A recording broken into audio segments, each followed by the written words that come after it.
Hey, and welcome everybody to Money Monk Mondays. And excuse me if there's any technical challenges because I am using new equipment, as you can probably see. Now, today's topic is vitally important. It's something that very few investor or business mentors or coaches understand. But it's something that I see constantly when I'm working with my clients. And it's really, really important to sort of understand and do something about the information that I give you today. It's all about mental models. When we talk about mental models are belief systems or a combination of belief systems.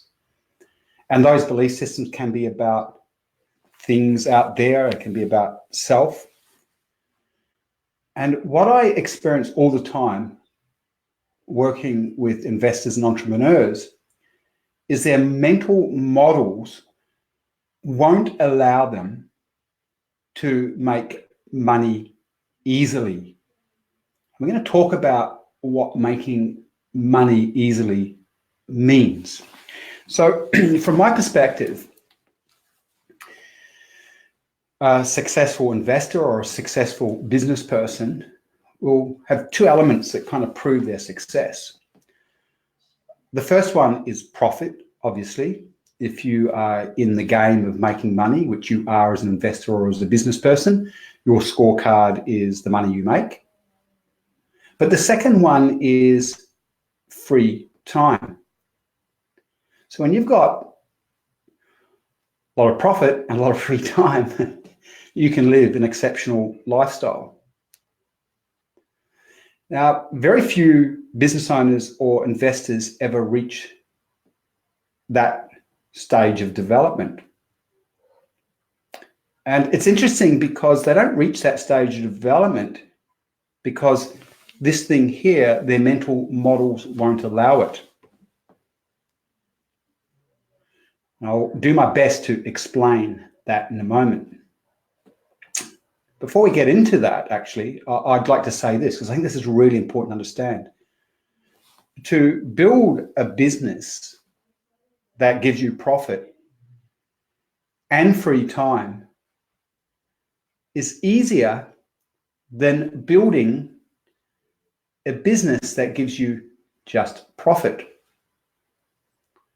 There are many reasons for that, but let's just start off with that as a key principle. It's actually easier. So why don't people do it? Well, we're about to get into that. As I said, it's the mental models.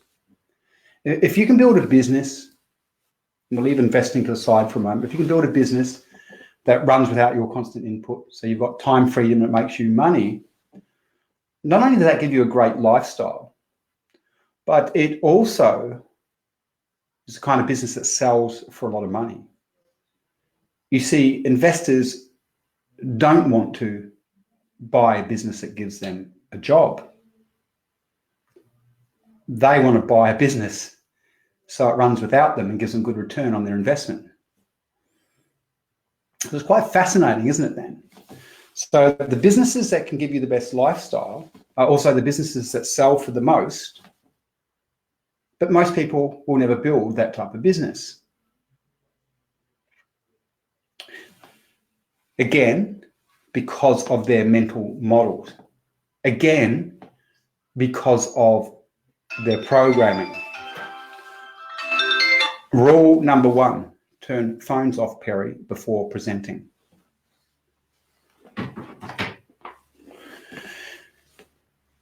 Investing's the same. I watch investors, and instead of choosing models of investing that allow them to create passive income, they'll choose methods of investing that take up their time. I produced a webinar about a year ago. I was away in Canada skiing at the time, and it was called How Rich People Think. And that webinar, it's one of my favorite webinars. I talk about it often because it really starts to help you understand why people don't build businesses that run without them, or why people don't build investment portfolios that operate passively from them. You see, if you were born in a truly wealthy family, so this is generational wealth, as a child, you will be brought up to control resources, where if you grow up in the working, middle, or professional classes, I've got a smirk when I talk about the professional classes because I hang around with quite a few lawyers and dentists, and, you know, look, in their mind, they've done really well for themselves, but they still have to work 60 hours a week, right? And that's because of the way they've been brought up to think. So if you grow up, as I said, in the working, middle, or professional classes, your training is to be a resource. Now, I've just to be careful here because I've got a battery running out. You've been taught when you go to school to go get good skills so that you are able to trade your time for money. And the underlying premise, of course, is that you're powerless and the only way you're going to survive in life is to get skills and then trade those skills for someone with more power than you. Now, that's a pattern in our education system that most people don't see or understand. So most people are set up to be resources. Now, I'm working with these entrepreneurs day in, day out who have been brought up in the working, middle, and professional classes. And I'm working with them to get them good quality strategies that make money easily and passively. So I'll quickly talk about that. If you're a business owner, you want to be building income producing assets that run without you. Excuse me, because I'm just going to have to do some juggling here. I've got a power cord in, but it appears not to be charging. Yeah, you've got to produce. Now we're away. You've got to build income producing assets that run without you.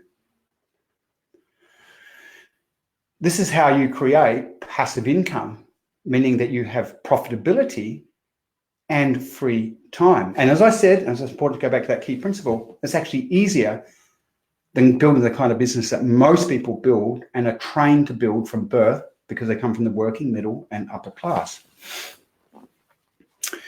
Again, if you want to get really clear, you should put your money into passive income producing resources, and you should put your time into building passive income producing resources. And what's really interesting about Australia is if you grew up, doesn't matter what class you grew up in, the working or the middle, the professional or the upper class, everyone understands that you want to put your money into property. That's one of the things that all Australians are conditioned with. So that's why it's really easy to find a whole bunch of people from the working class that have gone and invested into property, and smart, good thing to do. All the gains always go into land. Remember, someone's doing well financially all the time, and when they make profits, it goes into land. So it tends to keep property values high. So that's where the money's always gone. So we're conditioned in Australia to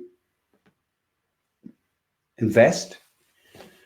But the education system, as I said before, produces people to be resources. And this is a real problem for me when I'm mentoring people, because what I'm saying to them is, look, build your business this way, build it so it runs without you. And these are just basic things to do. It's actually quite easy to do this. But what I'm constantly dealing with, and I was working today within our Ignite group, where I'm working with entrepreneurs and business owners, and we were talking about this particular subject. And everyone in the group could really see that their entire wiring, their entire mental models had set them up from birth to be a resource in their businesses. So let's have a look at some of these mental models. And what I'll do right now is I'll just be thinking of some clients I know have these restrictive mental models. And at the same time, I have suggested strategies that will enable them to have both those, the profit and the free time. So one of the ladies in the group is a counselor. She's a relationship counselor, and she loves working with clients. She's very, very good at it. Now, why did she get into that business? She got into that business because she loved facilitating people. She loved helping people improve their relationships, and she's really, really good at it. But here's the problem. The more successful she gets, meaning the more her marketing works successfully for her, the more she gets booked up trading her time for money, and therefore suddenly she's packed full. I want you to think about this. So that means that her deliverables, meaning her hours in delivery of her service and product, probably take her up to 35 hours a week. She gets paid for that time. Now, anyone that runs a business knows that to run a business effectively and do well out of it, you're going to have to spend more than 15 hours a week. And even at 15 hours, that's going to put her up to 50 hours. So if she's going to keep her marketing working, if she's going to keep her business working, if she's fully booked 35 hours a week, she's going to be doing another 30 hours just marketing. So her marketing success means more of her time's tied up. Now, that's a recipe for burnout. And here's the problem, of course. She's passionate about being a relationship counselor. But what happens over time with that business model is she starts to resent being a relationship counselor because she's tired, she's burnt out. She finishes working with clients and she's got to go back and continue to market. So that business model is not a great business model based on what we talked about before. Success is having profit and free time. A far better model, as an example, is a model where she ran a course.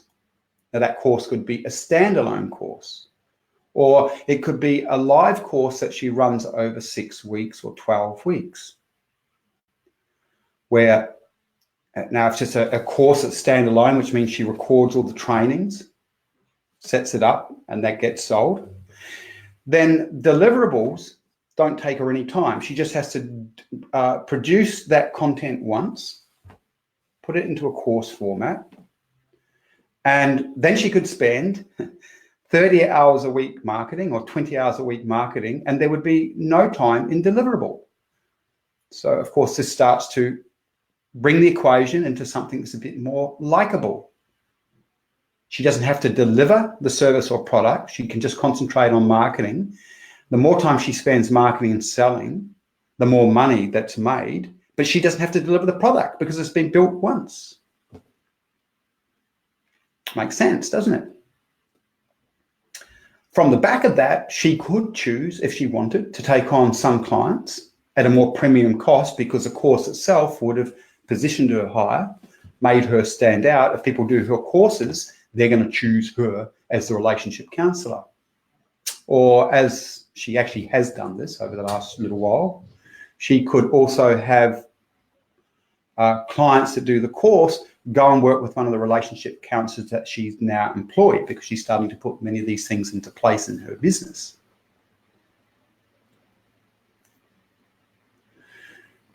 But the key thing here is this. She didn't think about this to start off with, and most people don't. Why? Because we are trained to be resources. Now, she said something very interesting today. She said, wow, I'm now passing on clients to the other counselor I've employed. This is what we call a mini-me model. So a mini-me model means that you move away from delivering the services yourself if you're a service specialist, like a hairstylist, a counselor, or even a plumber, you're employing other people to do the work. But she said, I've suddenly got all this free time. And she says, I feel really horrible. And I said, well, what's going on? And she said, I don't know, I just feel guilty, like I should be working. Now, this is really important.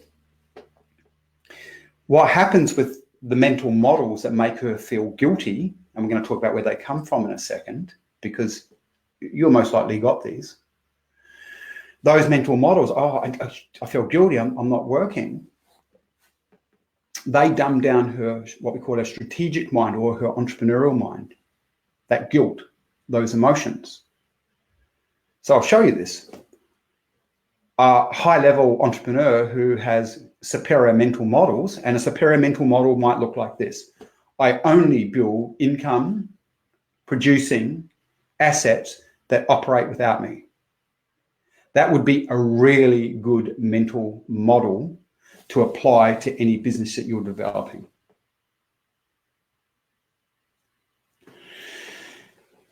Now, if that was the case, the moment she freed herself from working in her business, instead of feeling guilty, if she had that kind of mental model, she'd go, yay, I've now freed up more time to build resources that run separately from me. But she can't, because her mental models work in a completely different way. And these mental models, I would say 90% of the people I end up working with have. So the first one is, think about this. When you grow up and you go to school, if you're not a rebel and you're trying to do well, you've got to be compliant to your teachers. Look, I'm a good person. I'm working hard. You leave school, you get a job, you go to university, we'll just go to same thing. I'm studying hard. I'm being compliant. You go to work. Your job is in doing. You're a doer. And if you do a lot, the boss loves you. And obviously you get raises and rewards for being a doer when you are an employee. But if you're building an asset to run without you, being a good doer is not what's required, because you want to come up with a strategy. And again, another mental model would be, remember the mental model I said before, the mental model is about building, the best mental model is, how do I build an asset or resource that produces income without me? So the next component of that, with that mental model, is if she was free of the old-fashioned mental model of being a doer, she would be going, aha, I've got this idea. Who can I get to do it so I don't have to? Or what system can I automate it so it delivers this so I don't have to? Or how can I produce something once that sells many times over? That's the kind of mental models that someone that hasn't been conditioned by the working, middle, and professional classes will naturally go towards. But in the client I was working with today, she's feeling guilty because she learned that being lazy makes you a bad. And her definition of not being lazy is doing. Doing. Where the very things that I've just talked about are more about thinking, studying, being strategic, but she feels too guilty to do that. Again, many people watching this will have that experience because you have been trained to be a cog in the resources of other people's. You've been trained to be a cog. So these mental models are really important to see and understand. Another mental model that she had was that she got intrinsic reward from working with people. And that's a great thing. I get that as well. When I work with clients, I get the intrinsic reward for working them. I get connection. I get my sense of contribution. I feel like I've really been able to support and serve someone. All good feeling producers. What it'll do on of oxytocin flowing through my bloodstream and dopamine flowing through my bloodstream. And as I said to her, well, of course, that's fantastic, and that's a really good attribute. And that's the payoff for working 30 hours, 35 hours a week with clients. You're getting the dopamine hit, you're getting that intrinsic reward, but you're losing out on another intrinsic reward. And that intrinsic reward is lots of profit and free time from a resource, an income producing resource that runs separately from her. And so my mental model, I have a different mental model to her. I have that, by the way. I get real intrinsic reward through serving and helping people, but I don't let that rule my life. And I remember when I had to let that go, because you can't build an income producing resource that runs without you while you're chasing as the only form of reward the sense of doing good for others. Or alternatively, when you do good for others, you feel grand about self. Your business can still do really good for others, probably better, and you'll have greater reach if you're in this type of service business. But you will be taken out of the equation. You won't be getting those oxytocin and dopamine hits. Or what you might decide to do is 95% of your income comes through more passive means, and 5 or 10% comes from working with clients. That's what I do. I work with some clients because I want to keep working with clients. I love working with clients. I love that feeling. And it keeps me sharp so that when I need to educate, I understand people's patterns inside and out because I'm working with a certain number of people each week. So these mental models, unless seen, just control you unconsciously. And this is what really concerns me. I had another person last week approach me to do work with them in their business and help them grow it. And I worked out reasonably quickly that that would not work out because I'm just going to be frustrated because they have these hard-working unconscious models where I only want to work with people who like making money easily and have the programming for that. That doesn't mean that they're not going to work hard or I'm not going to have to work hard if I'm working with them. But it just means that the outcome is one where you, at some point in the business development journey, are getting income without having to be part of the income production, meaning you have a resource that produces income without you. So even for me partnering, I can't partner with people with these mental models. You just spend ages trying to upgrade them in their thinking.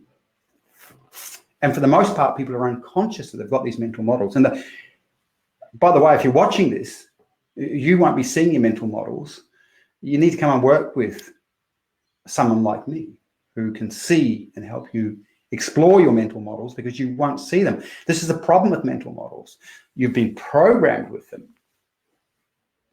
And they're just unconscious operating patterns like there's air here, but we don't think about the air. It's just there. You're programming, these mental models are just there. And you believe them. You can't see outside of them. I've observed today in our group session, again, once these mental models lock in, it stops a person even being able to see what's truly possible from an entrepreneurial perspective. Because if you've got a hard work pattern locked in from childhood, that's all that you see. And this is a good way of explaining it because these mental models are like this. If you've got a mental model, it's almost like your eyes can only see through that mental model and can only, any opportunity can only enter if it aligns with that model. So I repeatedly watch when I give my clients strategies that would ensure they produce income-producing assets that run without their constant input, if they don't have the mental models that allow that, they will revert and not really even see or understand the opportunity. And because they don't see or understand the opportunity fully, because the mental model won't allow it, they will continue to do what they've done, or they will just downgrade an amazing opportunity. Meaning downgrade, they won't give it importance because the mental model can't see it. So I hope that helps you today. It's really important that you inspect your mental models. And how can you start to understand some mental models if you're not working with someone like me? Well, the first one is look at what your present business or investing scenario is, and that will display what your mental models are. It might sound strange, but it's true. Look where you're at, look what's happening for you, and you will have mental models that match your reality. That's the first thing to do. The second thing is observe what you contract to. So I've observed that if I've got a mental model and I'm listening to a podcast as an example, where someone's outside of my mental model, I'll contract. I might even find myself not liking the person. If I don't like someone or something, I always know to look internally and go, what is it that they display that I actually also display and don't want to own? That's the first one, that's shadow making. But bring it back to business and investing. The other one is they're pushing me up against a mental model that's making me uncomfortable. I don't want to move past my mental models to entertain what they are thinking, so I'm rejecting them. Some of you might be doing that to me right now. It's a really good thing to do, just to see. Anyway, again, if you want, you come and work with me, and in a breakthrough workshop's a good place to do that. We spend an hour, and I'm going in and helping you understand the mental models that's supporting high-level wealth creation, or the mental models that are undermining it. And if you're worried about investing into that, there's no risk. There's a full money-back guarantee, and you won't get anyone else that can do this work, and it will just save you years of wasted time and speed up your ability to get what you say you really want. Anyway, I hope you learn a lot from it, and see you on Wednesday. Catch ya.